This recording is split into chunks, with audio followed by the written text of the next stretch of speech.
Ahoj, zdravím vás u dalšího videa na N8N, na automatizace, a dneska tady máme novinku datasheet. Pojďte se na to podívat. N8N přidal datasheet, což je vlastně náhrada nebo doplnění za Excely nebo Google Sheety. Já Google Sheety používám hodně a tady, když si dáme plusko, napíšete data, tak se vám tady objeví takováhle oranžová ikonka datasheet, data table. Když si vložíte, tak to umí stejné věci jako googlovské tabulky, takže umí to mazat řádek, vložit řádek, podmínky, když něco existuje, vložit řádek, aktualizovat řádek. Kde najdete ten vstup pro ty data, tak když jste v tom svém rozvržení, kde máte schémata, tak tadyhle vpravo nám přibylo, tak nově tady máte tabulku data table. Já jsem si tady jednu vzorovou vyrobil, můžete si tadyhle vpravo dát create data table. Já jsem udělal takovou hloupou, jenom se 4 řádkama. Co mě na začátku na tom vadilo, že vlastně nemůžu tady udělat import a vložit tam třeba Google Sheet, kdy už mám data, když mám svoje data a chtěl bych je tady jenom nasypat. Výhoda bude, že to nesahá nikam mimo N8N a tím pádem je to trošku rychlejší. Takhle si tadyhle pluskem vložíte sloupeček, vybíráte si, jestli má být string, to znamená, že to je jenom text, nebo jestli tam půjdu vkládat pouze číslovky,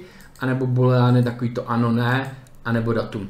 Jo, takže já jsem si tadyhle třeba udělal zkušebně schválen sloupeček a ten jsem dal tady ten boolean, že vlastně ho buď za křížku nebo není. Jo, když tady chci psát jenom číslovky, třeba když by tam bylo počet kusů, co jsem teda zjistil je blbý, že tohle už dělá, že nejde, dáme číslo, invalid name, nevím proč.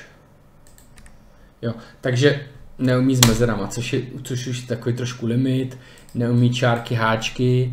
Takže já třeba, když jsem tady dělal, jsem zkoušel, podívejte se, jo, takhle počet, tak neumí.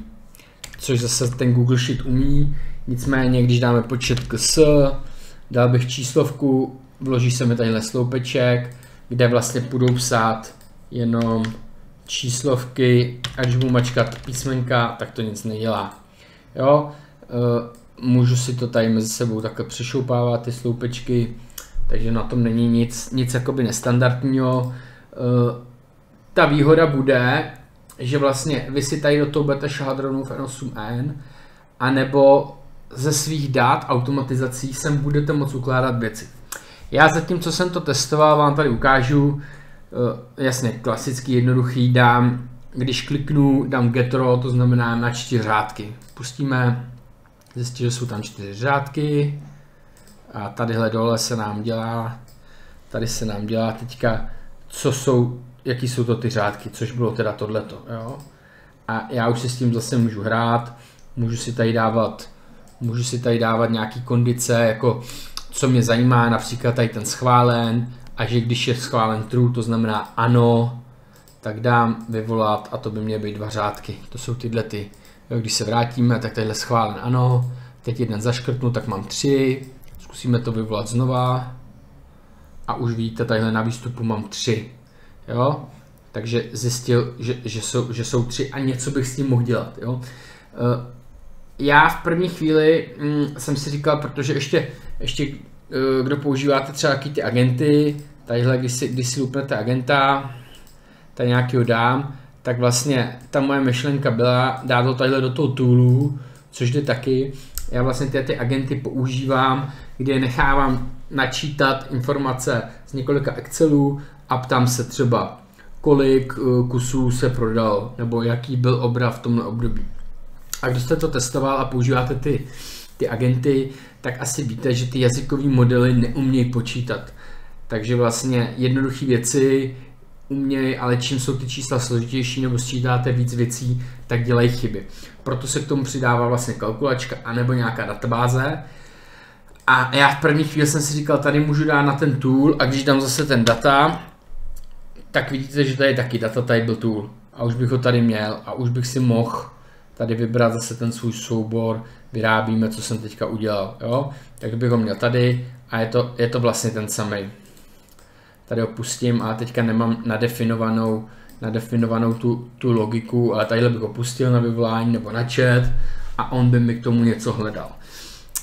A já jsem si právě v první chvíli říkal, že je mi to na nic, protože já používám Excely nebo Google Sheety, který neustále aktualizuju nebo načítají data od jinut, nebo někdo je tam dopisuje, mám je sdíleně a tady bych vlastně ty věci nemohl brát.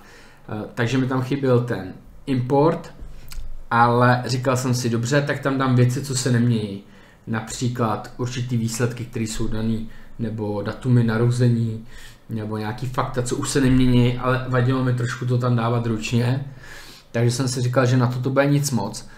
Ale postupně jsem došel k tomu, když se na to vyprdneme, že vlastně pokud já budu mít jinou automatizaci, ve který například určitý soubor někam nahraju, nebo si načtu z Google Sheetu, něco s tím udělám, nahraju ten soubor, zpracuju, tak pak bych vlastně mohl dát data table a dal bych update row, jo, nebo insert row a to znamená vložit řádek do tohohle mýho souboru.